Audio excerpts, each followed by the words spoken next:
Where do you draw your circle? Where do you draw your circle? All of us in life have our circle of people that we love. Our family and our friends, those whom we love. And that's a good thing. But where do we put the limits on our circle? Our circle of love. Because Jesus always wants to expand our circle of love.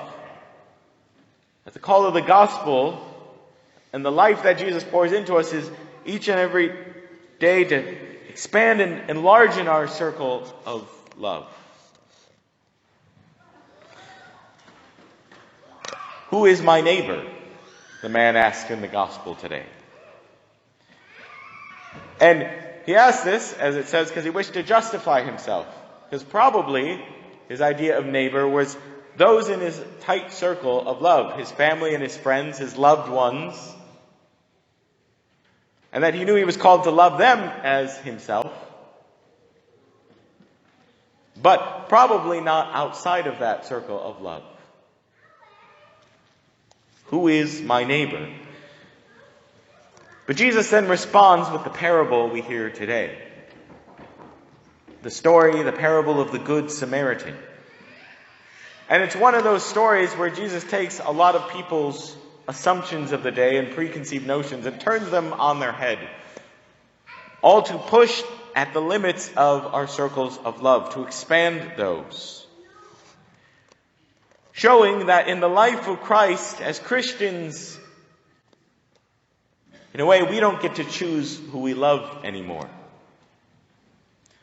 But our circle of love is to expand, to cross the boundaries that we set, to cross over the lines that we tend to set. To expand our circle of love. Now, this, of course, is by no means easy. In the various stages of my life, in high school and college, and even in the seminary, of course, I had my circle of friends, my circle who I ran with, the group of my people, my circle. And without fail, in all those stages, high school, college, and even in seminary, there was always one or two people who my friends and I found extensively annoying. That they were obnoxious, that sometimes whenever they talk, you'd sometimes want to slap them upside the head. But they'd keep hanging around with us. And so my friends and I would, sometimes we'd try and figure out a way that we could hang out without this annoying person finding out and tagging along. Making plans to exclude them. But then there was this nasty call of the gospel. To expand our love. And so it led to lots of conversations among me and my friends of, well, how do we do that and what does that look like? That maybe we do have to somehow expand our circle of love to include this person. And yes, we need our intentional time, of course, with those important people of our life, but that Jesus is always pushing to expand our circle of love. And the beautiful thing is, the more you get to know someone who you find particularly annoying, usually they become a little less annoying. Because you begin to understand them a little more. To understand their quirks and eccentricities. And ironically, sometimes the opposite is true. Someone we think we love a whole heck of a lot, then we start to get to know them and we realize, oh, there's some annoying qualities that they have about them. But both, of course, are ways to expand the call to love.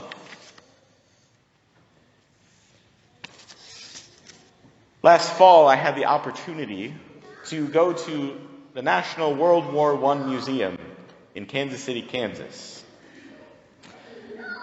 It was interesting in reading and watching the videos and such all about World War I.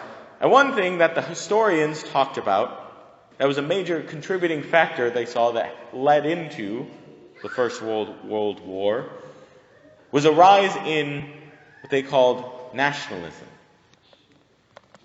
Nationalism, as they defined, is being loyalty to one's country or one's ethnic group or cultural group or one's people above all else, to the detriment of all other groups. Now, of course, pride in one's country and culture is by no means a bad thing.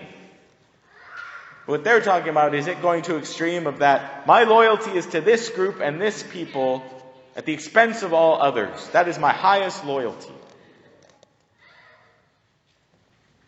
I couldn't help but wonder, what if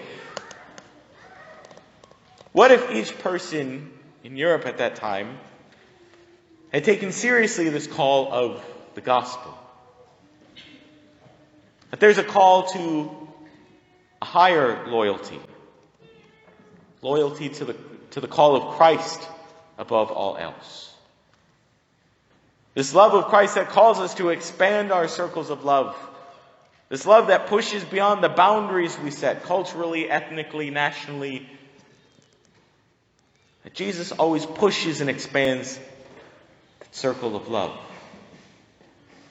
And what if people then had taken it seriously?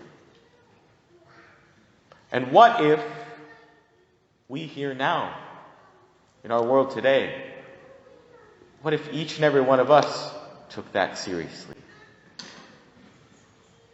What would the world look like? Because Jesus always wants to make our circle bigger, to push, to break our hearts open ever more fully, so more and more people can fit into that love in our hearts. To break our hearts open so that they have a greater capacity to be filled with love and to give love. So where do you draw your circle? And where will you let Christ draw your circle?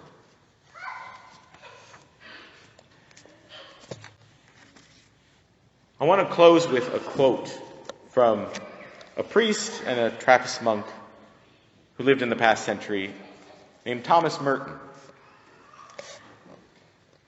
And he has a quote talking about the way Christ pushes our love open, especially when we gather here and worship in the Mass.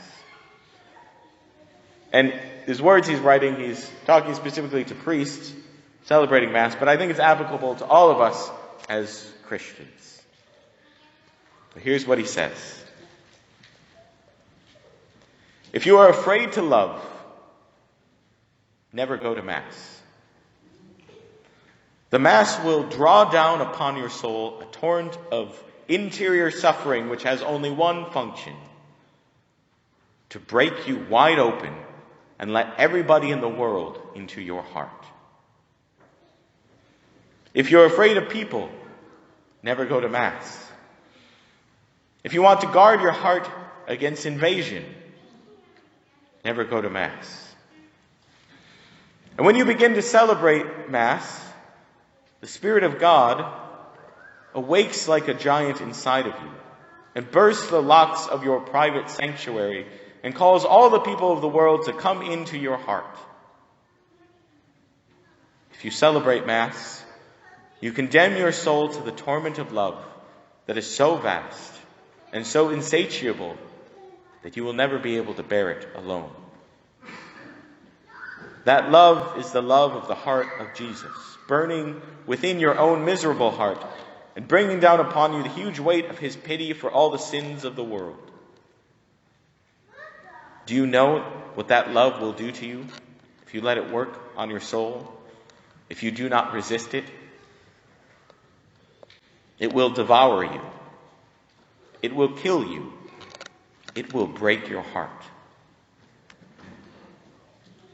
And then you'll find that you'll be able to love with a love that is beyond all imagining. Amen.